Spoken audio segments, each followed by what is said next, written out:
지금 제가 여러분들에게 나누어 드린 것은 모두 6가지의 내용입니다. 이긴 5시로 되는데 본래 6개죠. 웨스트민스터 교리서가 둘로 나누어져 있죠. 하나는 대교리 문답과 소교리 문답. 자, 이러한 내용들을 오늘 개론적으로 보고 역사를 살피고 어떻게 이것을 봐야 되는지, 그리고 제가 이것을 가지고 있는데 이것은 제가 유출을 안 하려고 하는 것입니다. 이 뭐냐면 현재까지 이 6개를 대조한 것이 있습니다. 이 세상에. 근데 그 대조에 제가 하나 더 얹어서, 여기 보면은 이렇게 여러 항목들이 아마 있을 것인데 안 보이시겠지만 어쨌든 대조를 해서 기독교 강요까지 합쳐가지고 7개를 제가 대조를 했습니다.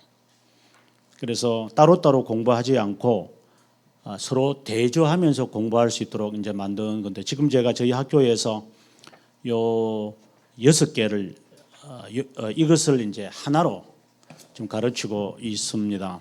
현재 제가 갖고 있는 게 이제 돌트레이터 요거는 이제 여기 5번에 있는 돌트레이터 신조의 해설서고, 이거는 벨지카 고백서의 해설서고요. 이것은 여러분들이 받으신 책의 이 전체의 내용입니다. 그것을 저는 이제 이렇게 책을 만들어서 이제 하고 있는데, 여기에다가 하이델베르크 교리 문답과 웨스트민스터 교리 해설서까지 해서 학생들에게 현재 가르치고 있는 내용입니다. 지금 오늘 우리가 하려고 하는 이러한 내용들은 어떻게 우리가 감을 잡아야 되느냐 하면, 종교개혁, 이번이 종교개혁이지 않습니까? 종교개혁 후 수많은 사람들이 순교해서 죽습니다. 비굴한 예로 우리가 든다면은 뭐 코가 잘리고 귀가 잘리고, 뭐 그다음에 말하지 말라고 그래서 그 탁구공이나 그 야구공 같은 데를 그걸 이렇게 쇠공이라고 하셔서 그걸 벌겋게 달고 가지고 입안에 확 집어넣어 버리면 입이 그냥 딱 들어붙고 평생 말하지 말라는 거죠. 그다음에 이제 인두를 이렇게 찢어서 이렇게 SL로 만들어 모반자다. 아마 종교개혁의 신앙을 따르는 사람들이 그렇게 이제 죽어간 것입니다. 이는 이론을 말하는 것이 아니라 당시의 사람들은 초대교만이 아니라 종교개혁의 신앙을 받아들일 때는 죽는 것을 각오하고, 뭐 번영이나 뭐 이런 것은 요즘에 와서 이렇게 타락해서 그렇지, 신자가 된다는 것은 죽는 것을 각오하고 시작하지, 무슨 뭐 예수 믿어서 팔자 고치겠다는 사람은 지금까지의 역사에서 없습니다. 종교개혁 이후에도 수많은 사람들이 죽거든요. 예를 든다면은 1572년에 파리에서 일어난 베들레헴 대회, 우리가 성경에는 바돌로메라 그러는데 바돌로메 대학살이 있게 되죠. 대학살. 72년 8월 달에 있게 되어졌는데, 이때에 위고노라고 하는 사람들, 이 사람들이 이제 칼빈주의자거든요. 프랑스 사람들인데 칼빈주의자들인데, 이 사람들이 하객으로 파리에 동참을 했는데, 그날 밤 14일 날 밤 이 위그노들이 6천 명을 죽여버립니다. 종교개혁을 1517년에 있어졌고요. 보통 이렇게 17년이라 하죠. 뭐 어쨌든 한지 근 55년 후에 파리에서 이런 참상이 이제 일어나죠. 대학살이. 그리고 난 다음에 이어서 일주일 만에 2만 명을 죽여버립니다. 종교개혁 이후에 순교한 사람은 초대교회에서 순교하신 분들보다 훨씬 많습니다. 종교개혁을 낭만적으로 사람들이 이야기하고, 제가 한국에 2001년도에 이제 유학을 마치고 오니까 뭐 제3 뭐 종교개혁 이렇게 말을 해서 제가 그냥 모르면 가만히나 있지, 제3 종교개혁, 제2 종교개혁이라는 말을 책 제목에 누가 갖다 붙여서 사용하는 사람들을 보면서 우리 흔히 하는 말대로 요즘 뭐 우차사에서 유행하는 거 있지 않습니까? 미련한 사람, 아무것도 모르는 사람, 내일도 모르는 사람이라면서 코미디언이 이렇게 서로 하는 것처럼 종교개혁을 모르는 사람이 종교개혁을 아는 체 하는 사람, 이런 식으로 제가 말하고 싶은 정도죠. 종교개혁은 피해 역사입니다. 피해 역사. 왜 우리가 이렇게 다 로만 가톨릭이죠. 거의 100%가 로만 가톨릭이었죠. 다들 당시에. 왜 이 사람들이 이렇게 죽어야만 했던가. 다 기독교인들이었잖아요. 로만 가톨릭도 기독교인이었으니까 우리 흔히 말하는 기독교인데 이 기독교인들이 종교개혁 신앙을 따르는 사람들이 이렇게 죽인다면 그럼 여기에 기독교와 여기에 기독교는 어떤 차이가 있는 것인가? 이렇게 질문을 물어봐야 되는 것이죠. 그 기독교인이라고 해서 같은 기독교인이 아니잖아요. 그 똑같게 생각하시면은 나중에 질문 있을 때 질문하십시오만은 그는 너무 나이브한 거죠. 지금 여기에 다들 계시지만 우리 같이 사람이라고 해서 같은 사람이 아니시잖아요. 어떤 분들은 지체가 높으시고 어떤 분들은 경험이 많으시고 어떤 분들은 연로하시고 어떤 사람은 세상도 아무것도 알지 못하고 아기를 놓고 봉지에 넣어서 집어 던지는 사람. 그러니까 인간 탈을 썼을 뿐이지 벽돌 집어 던져가 사람 죽이는 사람. 자동차 그냥 뻣뻣하게 있는데 가가지고 몽둥이 들고 나가지고 찍는 사람 같은 사람이 아니죠. 그냥 이렇게 가만히 있을 때는 모르지만 마찬가지인 거죠. 그래서 기독교인이라고 해서 같은 기독교인들이 아니죠. 그래서 이렇게 종교 로만 가톨릭에서 기독교로 다시 말해서 종교개혁의 신앙을 따르는 프로테스탄트라고 하는 신앙을 따르게 될 때에 왜 우리가 이렇게 죽어야 하느냐. 똑같은 하나님을 섬긴다고 생각했는데 이렇게 했을 때 이제부터 종교개혁 이후에 신앙의 선배들이 왜 우리가 이렇게 죽어야 하는 이유를 설명을 하는데 그것이 이제 교리로 등장을 하는 것이죠. 이제. 도대체 우리가 믿는 게 도대체 뭐냐? 그러면 사람들은 말하죠. 성경입니다. 솔직히 성경 몇 번 읽었느냐 이렇게 물어보면 우리들 가운데서도 뭐 그렇고 저희 신학생들도 몇 번 읽었냐 이렇게 저는 질문하지 않고 너 나이 몇 살이냐 이러면 저 나이 20몇 살인데요 뭐 30몇 살인데 그럼 성경 몇 번 읽었냐 이러면 이렇게 그래서 뭐 성경에 다 있는 성경을 믿습니다라고 하지만 좀 더 이제 깊게 딱 질문해서 들어가면 우리 전부 다 뭐 예복을 입지 않고 앉아 있는 사람하고 비슷한 거잖아요. 그게 우리의 진실이죠. 뭘 믿느냐 너가. 왜 우리가 죽어야만 하고 왜 재산을 빼앗겨야만 하고 왜 추방을 당해야 하고 왜 직장에서 쫓겨나야 되느냐. 그러면 그렇게 죽는 사람들의 하고 나하고 다르다면 그럼 이 사람들은 속칭 우리가 속된 말로 한다면 개죽음을 당한 거고 우리가 진짜 신앙이라면 이 사람들은 정말 개죽음을 당한 거죠. 아니, 왜 그렇게 예수 믿어? 그냥 나처럼 이렇게 참 온유하고 겸손하고 좋게 편안하게 그냥 이렇게 잘 섬기다가 천국 가면 되지. 그럼 이 사람들도 천국 가고 나도 천국 간다면 그럼 이 사람도 천국 간다고요? 그건 또 아니죠. 이렇게 많이 죽였는데 의문심이 되는 거죠. 그래서 과연 무엇을 믿느냐? 왜 우리가 로만 가톨릭이 있어야 되는데 왜 종교개혁이 일어나서 이렇게 이들에게서 희생을 당할 때 뭘 믿는 바를 말해달라라고 하면서 종교개혁 이후에 신앙의 선배들이 성경에서 말하는 내용들을 요약하기 시작했죠. 그리고 또 한 말은 성경을 우리가 읽지만 성경을 해석하기가 쉽지 않거든요. 예를 든다면은 성경에 있는 그 단어들을 해석할 때 오늘 방금 우리가 찬송을 불렀습니다. 찬송합시다 하고 찬송을 하는데 시편에 찬양이라는 말과 찬송이라는 말이 그렇게 많이 나오지만 지금 우리가 부르는 노래처럼 생각을 하잖아요. 대부분 그런 생각하거든요.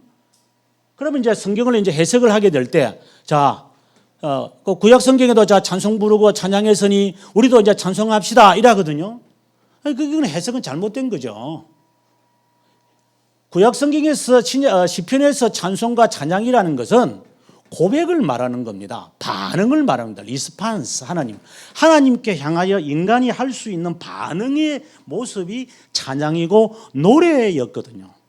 그래서 하나님의 은혜에 따라서 내가 이제 반응을 하는 거죠. 그것을 어떤 사람은 이제 악기를 가지고 오늘 기타 치고 이제 우리 형제님이 하셨는 감사한데 그렇게 이제 내가 할 수 있는 것을 가지고 이제 하나님 앞에 하는 것이죠. 그럼 이것은 결국 삶을 말하는 겁니다. 삶을 말하는 것이죠. 그다음에 또 성경을 우리가 해석하게 되어질 때 로마서 12장 이제 1절에 보게 되어지면 우리가 뭐 아시는 분도 계실 거예요.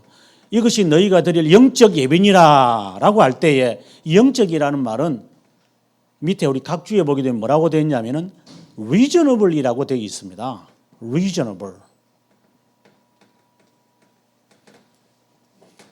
그러면은 우리가 알 수 있는 것이죠. 합당한 예배, 합리적인 예배. 그럼 이것은 삶을 말하는 것이죠. 삶을. 정신을 차리고 삶 속에서 이것이 너희가 드릴 영적 예배니라라고 하고 난 다음에 2절에 가서는 뭐라고 하느냐. 하나님의 선하시고 기뻐하시고 온전하신 뜻이 무엇인지 분별하면서 세상에서 살아야 한다. 예배 시간에 수요 예배 딱 드리는 것이 예배다. 그렇게 해석을 하면 이것은 이제 성경을 잘못 해석하는 것이죠. 마찬가지로 로만 가톨릭은 그렇게 해석을 잘했으니까 그래서 신앙의 선배들이 말씀으로 돌아가서 말씀을 올바로 해석을 하기 위해서는 성경 전체의 내용이 무엇을 말하고 있느냐를 밝혀야 되겠다. 그렇게 하고 난 다음에 성도 스스로가 성경을 읽고 고백을 할 수 있고 성경을 읽고 해석을 해서 묵상하며 삶 속에서 적용시켜 나가도록 해야 되겠다. 이것이 종교개혁자들이 어두운 중세 사회에서부터 얻었던 그 열정이라고 할까요? 물론 여러분들이 여기서 이제 중세교회사를 배워 지금 사실 2시간 내에서 중세교회사를 다 배우는 것은 불가능하지만은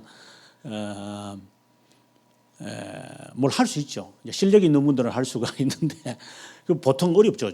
저도 쉽지 않습니다만 중세의 그 어둡다라고 말할 때의 그 의미는 우리가 생각하는 상상을 초월하는 어두움이거든요. 살인과 기만과 협잡과 더러움과 추함과 그리고 정치적인 야욕과 그리고 속이는 것과 돈과 그리고 음담 패설과 하는 이런 모든 것들이 천년 동안 흘러왔을 때 이 중세의 로만 가톨릭이 하나님의 이 진리를 숨기고 사람들을 무지하게 만들어버리고 우리가 잘 아다시피 라틴어로 설교를 해서 사람들이 무슨 설교를 무슨 말 그냥 아멘 주여 아멘 그냥 찬양대 하는 소리 듣고 멋있다 뭐 이런 거 풍금 소리 들리면서 오늘 하나님의 은혜가 임하는 것 같아.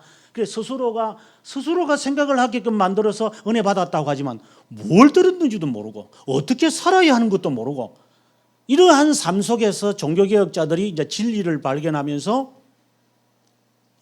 이것을 성도들에게 알려야 된다고 생각해서 이제 목숨을 거는 것이고 그것만으로 해서는 안 된다. 사람들에게 이제는 우리 스스로만이 아니라 이건 우리의 전유물이 돼서는 안 되고 모든 자들이 이것을 알도록 해야 되겠다 해서 이제 만들기 시작하는 게 이제 교리가 되는 것이죠.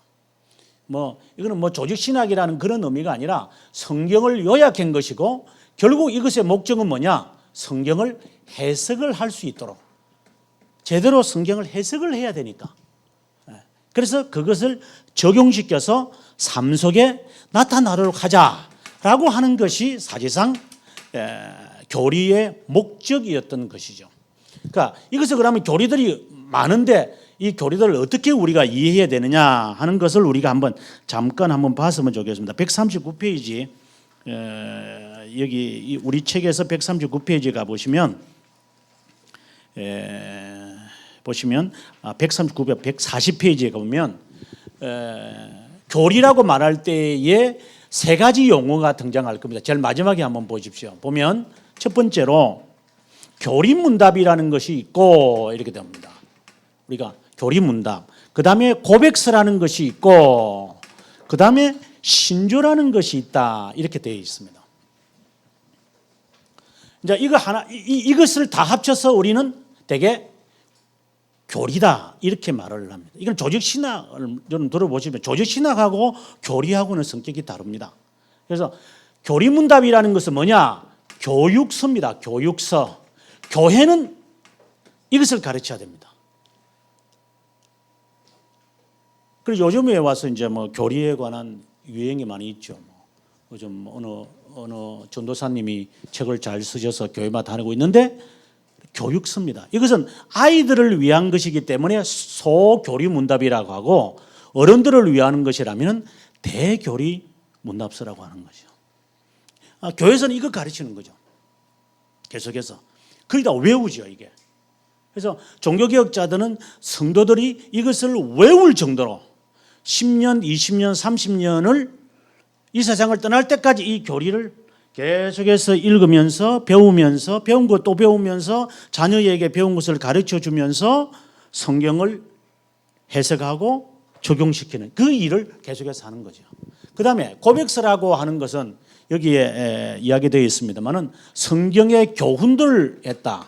이건 다른 말로 말하면 성경을 요약했다. 아까 제가 말씀드린 것처럼 성경을 요약한 겁니다. 아, 성경의 주제라는 것이 이런 거구나 하는 것을 이제 말할 때 고백서라고 이제 이야기를 하는 거죠. 이런 거는 로만 가톨릭에는 없죠. 로만 가톨릭 요것만 있죠. 로만 가톨릭 요것만 자기들이 했으니까. 그다음에 신조라는 것은 뭐냐? 이러면 우리가 현재 받아들이고 있는 것이 최초로 받아들이는 게 사도신경이 있습니다. 본래는 사도신조죠. 사도신경이 아니라 사도신조. 사도신조인데 지금 경이라고 합니다만은 신조입니다. 그 신조는 뭐냐? 특별한 주제가 있는데 그 주제의 논쟁을 거쳐서 만들어낸 여기 보면은 결과물을 말합니다.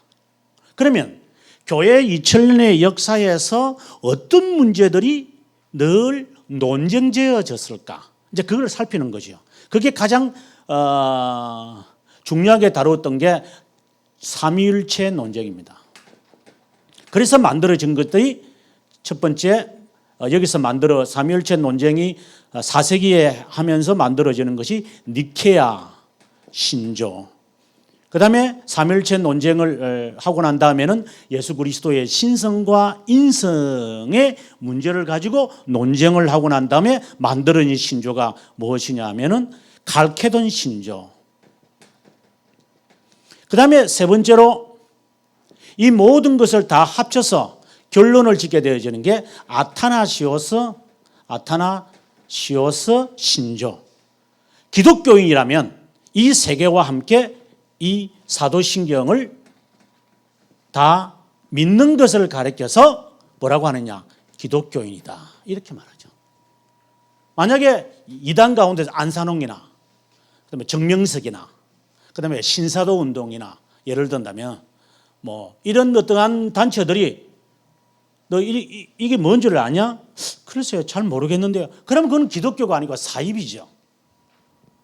2000년 동안 교회는 이것을 믿는 자가 기독교라고 받아들였는데 나는 이것도 아니고 뭐 이거 뭔지도 모르고 배운 적도 없고 나 40년 50년 동안 교회에서 뭐 장로 권사로 있었는데 모르겠어요. 그럼 뭘 배웠는지 모르죠. 이걸 어떻게 보면은 난센스인 거죠. 나는. 아니 내가 적어도 40년 50년을 신앙생활을 했는데 이게 뭐야 도대체 이게. 니케아가 뭐고 뭐 나이키인가? 이게 나이키잖아요. 이게 나이키거든요. 나이키인가? 갈케돈? 글쎄, 그건 뭐 아다나시오스는 좀 공부하니까 위대한 인물 사람이다. 이것은 교회 역사에서 기독교가 가장 논쟁에서 있어졌던 네 개의 결과를 지금 우리가 받아들이는데 이 모든 내용이 다 포함되어 있는 내용이 사도신경이니까 교회에서 예배 때마다 사도신경을 외우고 있는 것이죠, 우리가. 그래서 이것을 제대로 배웠다면 사실상 아까 제가 그냥 과하게 말씀드렸습니다만은 사실 이것은 몰라도 괜찮을 정도죠. 그러나 인터넷에 들어가면 다 나와 있으니까 결국은 사도신경 안에 들어간 거죠. 그 다음에 이거 외에 지금 제가 나누어 드렸던 것은 종교개혁 이후에 또 논쟁이 하나 있었는데 그것이 바로 아르미니우스파 논쟁이라는 것이 있었습니다. 이게 1618년과 1619년이었는데 이때의 기독교 안에서 엄청난 논쟁이 일어납니다.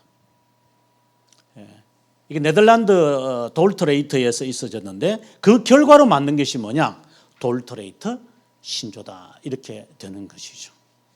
그래서 이슈가 있습니다. 아까 말씀드린 대로 삼위일체 하면은 이겁니다. 그러면 아르미니우스의 논쟁은 어떤 논쟁이냐? 예정론 논쟁이고 자유의지에 대한 논쟁이죠. 인간의 예정, 하나님의 예정, 그리고 인간의 이 의지. 우리가 여기서 이제 조금 더 들어간다면 우리 중생했습니까? 이렇게 물어보지 않습니까? 중생했습니까? 이렇게 물어본다면 중생이라는 게 뭡니까? 하고 나다나엘이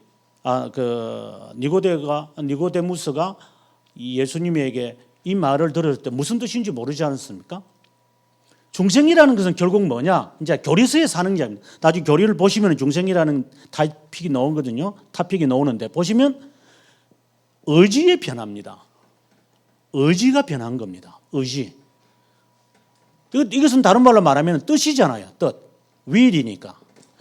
그러니까 기독교인은 중생을 했다면 하나님의 의지를 따라 살아가도록 변화가 되었다는 것을 의미하는 것이죠.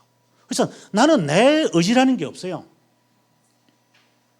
하나님의 의지가 우리에게는 중요한데 그런데 로마서 10장에 보게 되면 뭐라고 되어 있느냐? 자기의 의를 위하여 하나님의 의를 버리는 상황이 되죠. 그래서 하나님의 의지가 내 삶에 있어야 되는데 아직도 내가 살아남아 있어서 정말 괴로운 것 같아요. 이것은 여기 있는 분들한테 하시는 게 아니라 제 자신에게 하고 있는 말이죠. 목사하면서도 목사를 양육하는 사람으로서 나는 하나님의 의지를 따라 살아가고 있는 존재인가? 이런 이제 자문을 하는 거죠. 참 이거는 심각한 문제입니다만 아무튼 이런 성경을 우리가 해석하거나 이슈가 가장 뭐냐? 신자들이 가장 중요하게 다루어졌던 것이 이 삼위일체 논쟁, 그리고 예수 그리스도의 두 본성의 논쟁, 그다음에 여기에 나왔던 자유의지 논쟁, 그다음에 여기서 이야기했던 예정론 논쟁. 이것은 기독교인이라면 이 문제를 해결하게 되어 있죠. 도대체 예정이 뭔가 해결이 되어 있죠. 그래서 이렇게 만들어진 것이 신조다 이렇게 되어 있습니다. 그렇다면 세 부류로 나누어지는 교리를 그러면 이제 여기에 특별히 말한 이유는 뭐냐?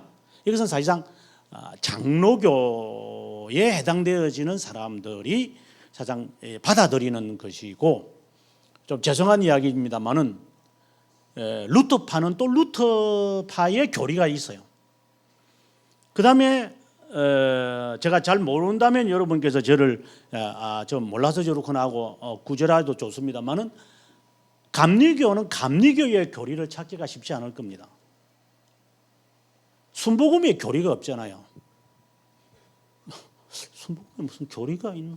뭘 믿는지가 없잖아요. 믿사원이지? 그럼 뭘 믿는데? 와! 이라면 하나님을 믿는데? 어떤 하나님을 믿는데? 이렇게 물어보면 글쎄요. 그건 잘 모르겠는데 이렇게 나와요. 교리라는 것을 안 배우죠. 그러나 교리가 있는 것은 우리가 침례교라든가 장로교라든가 루터파 아니면 영국에 있는 성공회 이런 종류의 종파인 교파들은 교리를 갖고 있죠. 무엇을 믿는다. 성경의 요약에 대해서 가장 중요한 주제들이 있는데 우리는 그걸 신봉한다라고 하는 것을 성경적이라는 것이 확실하고 그다음에 그것을 요약한 내용을 믿는 것이 이제 나타나게 되어지죠. 아무튼 우리가 교리라고 이렇게 하게 되어질 때 여기서 제가 소개한 것은 장로교에 해당되는 겁니다. 그래서 왜 우리 교파는 없냐 이렇게 하시면 없어서 없을 수도 있고 예, 제가 만들어낼 수도 없고 그래서 장로교가 특별히 이 교리를 강조하는 것이죠. 그래서 이것은 역사적으로 사실상 장로교가 그럴 수밖에 없어요.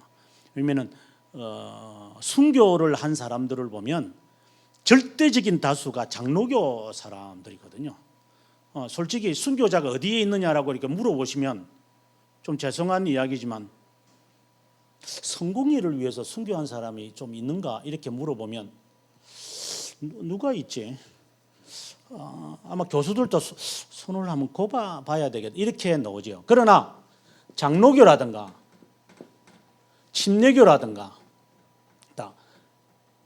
이런 사람들 우리가 흔히 말할 때 이제 개혁파라고 그러는데 저는 이제 장로교 가운데서도 개혁 신학이라고 합니다만은 이런 신앙을 위해서 죽은 사람들이라고 한다면 많지요. 그거는 이제 아까 말씀드린 대로 헤아릴 수 없을 만큼 맞는 겁니다.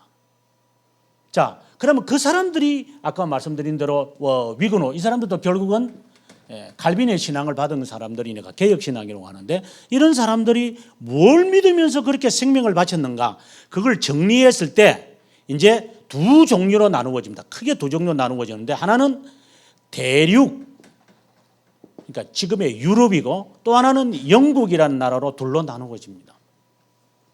대륙에서는 무엇으로 대명사로 나타나느냐 하면은 연합에 여기에 지금 있습니다만은 139페이지 제일 밑에 이제 제목이 나와 있죠. 연합의 새 형태다. 어떤 사람들은 일치신조다 뭐 이렇게 말합니다만 그 번역은 그렇게 중요한 것은 아니고요. 세 가지 형태를 가진 연합을 위한 세 가지 형태 일치신조 같은 것이 세 개가 있다 이 말입니다. 그 다음에 영국에 와서 이것은 웨스트민스터라고 하는 오늘 우리가 중심으로 봐야 될 웨스트민스터 고백서의 시리즈 세 개가 있는데 1. 웨스트민스터 소교리문답 2. 웨스트민스터 대교리문답 3. 웨스트민스터 신앙고백서 이렇게 세 개가 되거든요. 우리 책에 다 있습니다. 그럼 이것은 세 형태는 어떤 것이냐? 1. 벨지카. 어떤 사람들은 벨직이라고도 합니다. 영어 이름이니까 저는 라틴 이름을 그대로 써서 벨직합니다. 벨직 고백서입니다. 이거는 고백서. 그다음에 두 번째 독일의 하이델베르그. 이것은 교리문답입니다. 교리문답. 세 번째 돌터레이터. 돌터라고도 영어로는 돌터라고 하니까 돌터레이터 신조. 이것이 연합의 세 형태입니다. 그래서 유럽에 있는 사람들 우리가 본토라고 그러죠. 컨티넨탈 대륙에 있는 사람들이 고수했던 신앙은 이거고 도보해협을 건너서 했던 신앙은 이거다. 그래서 이 세계를 받아들이는 사람들을 대개는 개혁신학이라고 그러고 이 세계를 받아들이는 사람을 장로교다 이렇게 이제 구분을 하는 겁니다. 그런데 내용은 뭐냐? 나중에 보시면 알지만 똑같습니다. 왜? 성경에서 나온 거니까. 주제도 같고 표현도 같습니다. 다르면 안 되죠. 그래서 이 내용들이 다른데 여기에 장로교 사람들은 이거 공부시키지 않고 이거 공부하는 대륙의 사람들은 이거 공부 안 시킵니다. 그래서 이제 우리가 이제 한국에 와서는 주로 이것을 가지고 하거든요. 제가 어릴 때 제가 SFC였는데 제가 SFC 강령이 있습니다. 아마 거기에 동참하신 분들은 아실 거예요. 손을 따건요. 우리는 웨스트민스터 대소교리 문답을 우리의 신조로 한다. 이래놓고 그다음에 첫째 하나님 중심, 둘째 교회 중심, 셋째 성경 중심. 요거 이제 중학교 때 처음 가니까 선배님들이 전부 이래가지고 머리 빡빡 깎고 까만 모자 쓴 사람들이 이렇게 했는데, 그때 당시에 웨스트민스터가 뭔지, 중학교 1학년이 이 웨스트민스터 신앙 고백서가 뭔지 모르지만 어쨌든 이 세계는 제가 알지를 못했죠. 그러나 이제 신학을 하면서 이 세계도 있구나, 이것만 있는 게 아닌데 결국은 내용이 같구나, 이제 이런 것이죠. 단지 지역에 따라서 불릴 뿐이고 한국에서는 이것이 많이 서여져서 제 마음은 이것이 많이 서여졌지만 이것을 같이 비교해 볼 수 있다면 나는 좋겠다. 이래서 이제 한 책에 제가 해석을 해서 제가 이제 다 모아버린 거죠. 그래서 이제 오늘 책으로만 만들어졌다고 저는 봅니다. 아무튼 교리 이렇게 하면 대륙과 영국 이 세 개, 그리고 이 세 가지로 나누어진다 하는 것이 먼저 서론적으로 우리가 이해해야 될 것 같고요. 그러면 어떻게 만들어졌느냐, 그 이야기를 이제 해야 되는데, 간략하게 제가 시작하는 것마다 다 간략하게 제가 설명을 사실상 해놨습니다. 그래서 여러분들이 이제 읽어보시면 아마 도움이 되리라고 보는데요. 가장 먼저 만들어진 것이 있습니다. 바로 이게 1561년에 만들어집니다. 굉장히 빨리 만들어집니다. 그 다음에 이것은 1563년에 만들어집니다. 돌트레이터는 1618년에서 19년에 만들어집니다. 그럼 웨스트민스터는 언제 만들어지느냐? 이 세 개가 1647년에서 47년, 8년 요 사이에 다 만들어집니다. 그렇다면 순서적으로 본다면 1, 2, 3, 4가 되겠죠. 이 순서입니다. 벨지카 고백이 제일 먼저 만들어지는데, 이것이 만들어질 때 이것을 만든 사람이 기도 더 브레라고 하는 사람입니다. 기도 더 브레. 이것을 더 브레가 만들면서 1567년에 참수형으로 죽고 맙니다. 그러면 이 사람은 왜 이것을 만들었을까? 아까 첫 시간에 첫 부분에 제가 말씀드린 것처럼 종교개혁의 신앙을 따르는 것이 전부 숭배라고 하는 사실을 알죠. 그러면 내 성도들에게 왜 우리가 죽어야 돼요? 이렇게 질문을 할 때 대답을 해줘야 된다고. 그 대답을 위해서 더 브레라고 하는 사람이 칼빈에게 편지를 씁니다.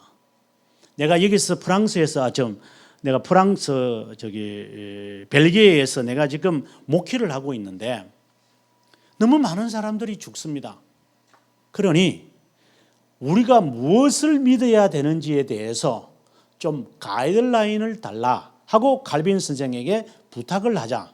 칼빈 선생이 뭐라고 말하느냐 하면은, 당신이 질문하는 것에 대해서 이미 프랑스에서 같은 프랑스어를 사용하니까 프랑스에서 돌고 있는 프랑스 신앙 고백서라는 것이 있다. 그것을 쓸 수 있도록 내가 이미 말한 것이 있는데 이 프랑스 고백서를 참고해서 당신이 만들었으면 좋겠다.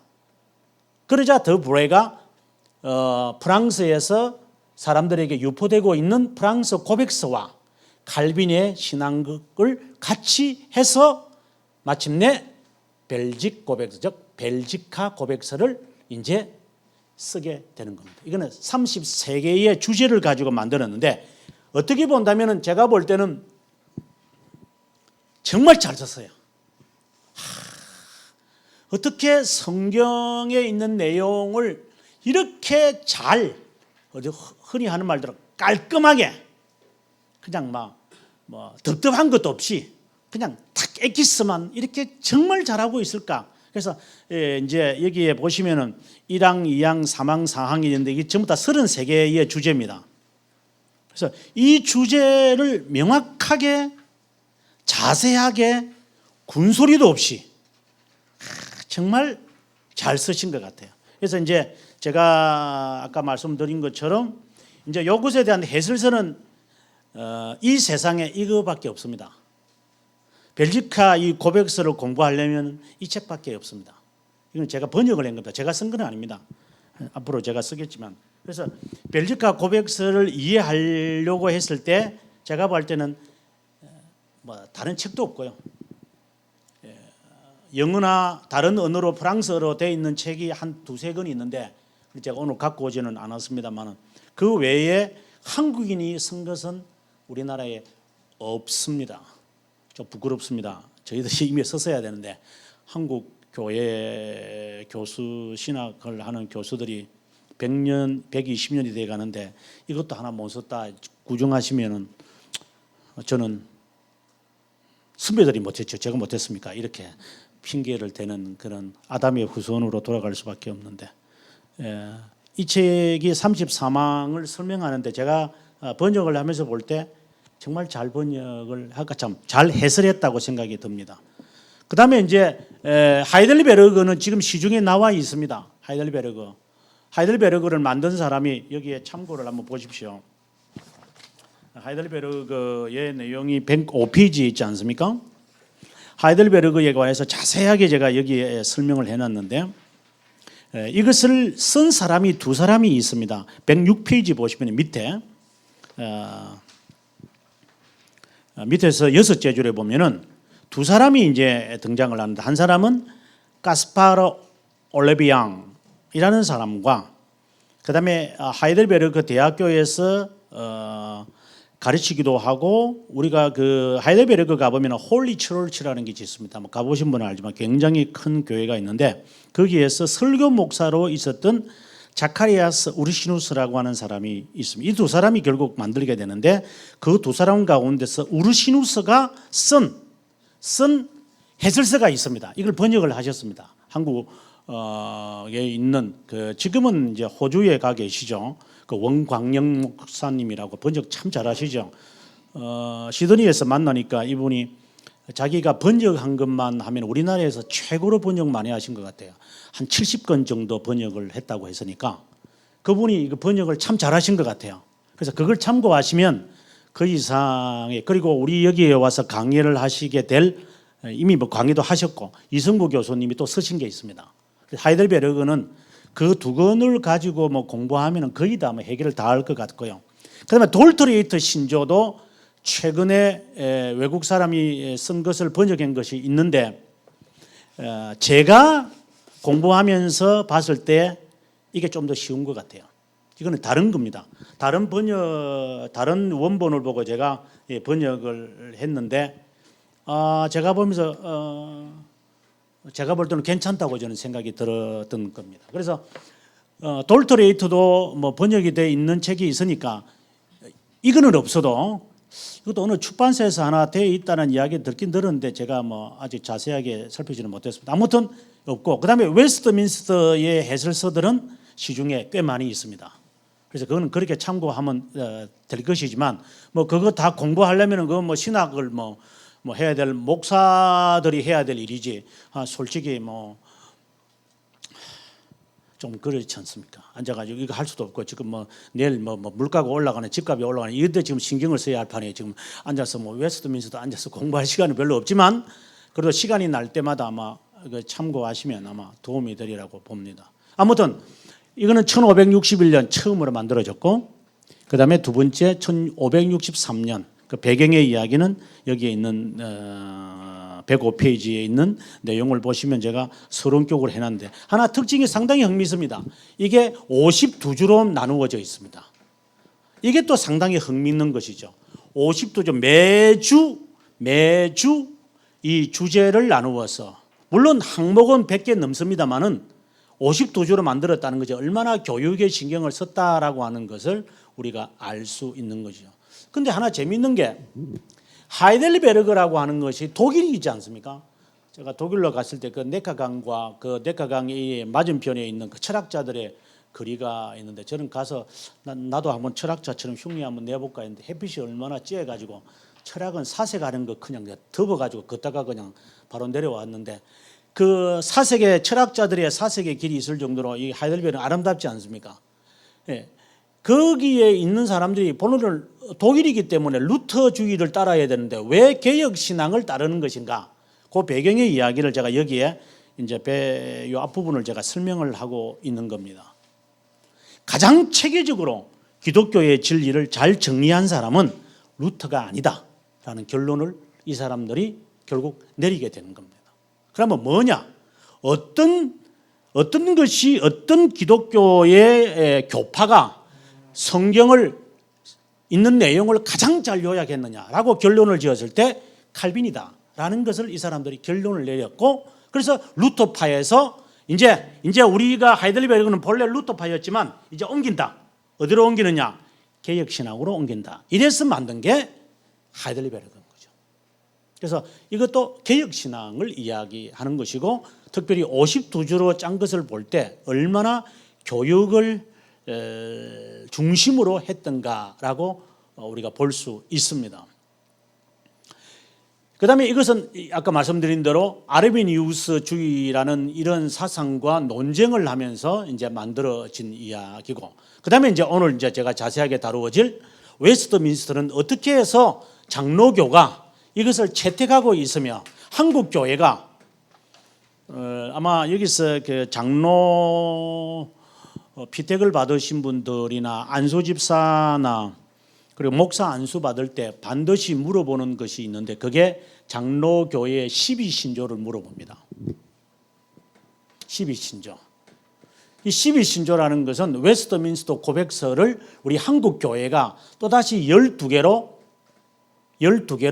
요약을 했죠. 근데 12신조라고 총회 그 헌법책에 되어 있어서 형은 좀 말이 좀 안 맞는 것 같아요. 어르신네들이 좀 아저씨들이 좀 실수를 하신 것 같아요. 그냥 12개 항목 이렇게 했으면 좋을 때, 신조라고 하면 앞서 말씀드린 대로 논쟁의 결과로 만들어진 건데 뭐 논쟁하지도 않았는데 뭐 언제 12개 만들었는가. 그래서 이거는 조금 문제가 있지만 용어상으로 뭐 그렇게 중요하지 않고 12개를 요약을 해서 목사고시나 장로고시 시험 칠 때 이거 반드시 물어보죠. 그래서 그거 모르면은 너 내년에 다시 오라. 이제 이런 식으로 이제 하는 노예들이 가끔씩 있는데, 대부분은 막 다 은혜가 넘쳐가지고 그냥 아이고 장로님 모르셨군요. 다음에는 아시면 됩니다, 장로님. 아실 것을 약속하십니까? 예. 그러면은 아실 것을로 받아들이고 우리가 인정을 합시다. 이렇게 해가지고 그냥 막 도매금으로 다 넘어가는 해서 장로 되시는 분들이 대부분인들이죠. 뭐 거기서 만약에 비토를 했다가는 자기들은 다 아는 거. 나 신학도 안 했는데 그런 거 꼬치꼬치 캐묻고 뜰을 들고 자존심 상한다. 이렇게 해가지고 또 다른 교회를 갈까 봐서 이제 잘 붙잡으려기 위해서는 쉽게 넘어가야 되죠. 아무튼 우리 한국 교회는 12신조로 만들었다고 보시면 됩니다. 그럼 웨스트민스터는 어떻게 만들어졌는가 하고 앞부분을 이제 보시면은, 자 이제 앞부분을 보면은 요 설명이 제가 또 나와 있습니다. 앞부분 제일 첫 페이지를 우리가 보시면 아주 간략하게, 복잡하게 쓸 수도 있겠지만 제가 아주 간략하게 이 내용을 설명하고 있습니다. 웨스트민스터 교리서. 그냥 아마 두 페이지를 읽기 전에 한마디로 이야기하라면 1643년부터 49년에 지금의 웨스트민스터 아비죠. 뭐 다이아나가 결혼식은 샘폴에서 했고, 장례식 할 때 이제 그 웨스트민스터 아비에서 했습니다만은, 그 아비에서 이제 당시에 영국을 대표하는 하원, 그 밑에 보시면 1페이지 그 밑에 보시면은 10명의 상원, 국회의원을 말합니다. 30명의 하원, 그다음에 영국과 웨일즈에서 온 120명의 성직자 또는 신학자, 그 다음에 스코틀랜드에서 온 12명의 사람, 이렇게 다 합쳐서 약 우리 흔히 말하는 대로 그냥 120명이라고 합니다. 왜냐하면 이게 오랫동안 한 6년간 하기 때문에 돌아가시는 분도 이래가지고 이제 숫자를 그냥 120명 이렇게 보통 이제 말합니다. 본래는 다 따지고 나면 120명이 아니라 135명 정도 되는데, 뭐 어쨌든 120명 이렇게 하면 좋을 것 같습니다. 그래서 6년 동안 여기는 사진을 제가 안 넣었습니다만은 앞에 보이는지 모르겠습니다. 이 사진에 나오는 그냥 멀리서도 잠깐 아시겠죠? 요 화면이 없구나. 이 사람들이 그 아비에 가보면 여러 방들이 있는데, 웨스트민스터 방이 있는데, 그 방에 보면 여기 헨리 7세의 채플이라는 데서 처음으로 모였다가 그 다음에 예루살렘 챔버로 옮겨서 6년간 이 사람들이 정말 제가 봐도 정말 훌륭한 것 같아요. 6년, 요즘 총회를 하면은 요즘 총회는 총회가 아니, 저도 총회 어르신들 할 때 가끔 보면 좀 재미있는 것도 있지만 좀 재미가 본래 없죠. 뭐 수요 예배 되면 전부 다 뭐 수요 예배 설교하러 가신다고 목사님들 다 가버리고 목요일 날 보면은 거의 한 3분의 1 정도 앉아가지고 회의합시다. 이제 그런 개념을 가져서는 안 됩니다. 이거는 최초로라기보다는 고백서를 만드는 것이기 때문에 이 사람들이 끝까지 주일날은 가서 자기가 설교하고 오는 사람들이 있지만 그 외에는 주일을 빼고 난 다음에는 또 주일날 교회 안 가는 사람도 있어요. 자기 교회를 안 가고 여기에 이걸 더 중요하게 생각해서 부목사, 예를 들면 부목사님이나 다른 그 팀 목회하기 때문에 그분들한테 맡기고 이 일에만 힘들이 온 심혈을 기울여서 결국 지금 우리가 갖고 있는 이것을 이 사람들이 만들게 되는 겁니다. 이제 만들고 난 다음에 보시면 그 다음 페이지를 가보시면은 이 페이지에 보면 두 번째 패러그래프를 봅니다. 44년 10월 웨스트민스터 총회는 공동기도서를 대신하여 예배모범서를 준비하기도 하면서 45년 1월에 폐지했고 3년 동안 준비하여 영국의 개혁교회의 신조를 만들었는데 그것이 웨스트민스터 신앙고백서가 제일 먼저 이제 3년간 해서 만들어졌고 그 다음 해 4월에 상하원 의회에서 통과시켰고 8월 달에는 스코틀랜드 교회 장로교를 말하죠. 거기에서 이것을 통과시킴으로 장로교가 무엇을 믿느냐가 마침내 해결이 됩니다. 그래서 1647년에 이 모든 것을 만들고 그 다음에 여기에 하나 더 플러스를 하는데 왜 성경 구절이 없느냐? 사람들이 하겠냐? 아니 고백서를 만들고 교리를 만들어서면 성경을 집어넣어라. 이래가지고 또 사람들이 성경 구절을 또 집어넣는데 또 심혈을 기울입니다. 그게 또 한 4개월이 걸립니다. 그래서 고백서 안에도 성경 구절을 하나하나 나중에 보시면 알지만 뭐 3페이지 잠깐 옆에 보면은 막 성경 구절들이 정말 자세하게 있잖아요. 그죠? 어느 하나라도 성경 구절 없이 문장이 끝나는 것은 하나도 없습니다. 반드시 성경을 기초로 해서 이 문장을 만들고 주어와 목적어와 시제와 우리가 잘 아는 뭐 미완료, 완료형 아주 정확하게 이 사람들이 표현해냅니다. 그래서 이 표현들은 정말 성경적으로 이 사람들이 정말 잘 만들었다. 그러고 난 다음에 여기에 있는 대로 이제 48년에 인준했고 49년 그죠? 9년의 신앙 고백서와 함께 비준을 어디서 하느냐? 스코틀랜드 총회, 장로교 총회가 이것을 이제 인정을 하게 되어졌고, 그 다음에 영국 교회가 이것을 승인을 해야 되는데, 여기 보시면은 49년 제일 마지막 문장입니다. 웨스트민스터 총회는 수임을 위해 사역자들을 심의하고 다른 사법적 문제를 논의하기 위해서 위원회를 개속했다. 그러다가 올리버 크롬웰이죠. 이 사람이 모여서 괴석에서 회의를 하고 있는 중에 다 내쫓아버립니다. 그래서 결론을 지어서 통과를 시켜야 되는데 영국 교회가 통과를 못 시킨 겁니다. 정말 이거는 안타깝지요. 그래서 영국 교회는 지금 무엇으로 남았는가? 장로교로 시작은 했지만 장로교로 남는 게 아니라 지금 성공회로 바뀌어진 거죠. 이 정말 역사에서 안타까운 죠. 스코틀랜드는 총회만 아니라 국가의회에서 결정을 했지만 영국 총회는 결정을 했겠지만 목사님들이 그러나 의회 국회의원들이 결정을 하지 않으므로 영국 교회는 성공회적으로 결국 가고 말고 웨스트민스터를 지금 받아들이는 것은 스코틀랜드와 총회와 의회가 그리고 장로교의 이제 교리로 이제 만들어진 것이죠. 스코틀랜드 뭐 그린더 교회사에서 잠깐하게 언급이 됩니다만은 스코틀랜드 장로교회가 처음으로 총회를 장로교가 처음으로 총회가 모인 것은 1638년에 장로교라는 이름이 처음으로 총회를 하게 됩니다. 그래서 장로교가 언제 처음으로 회의를 했습니까? 이라면 1638년에 에딘버러에 있는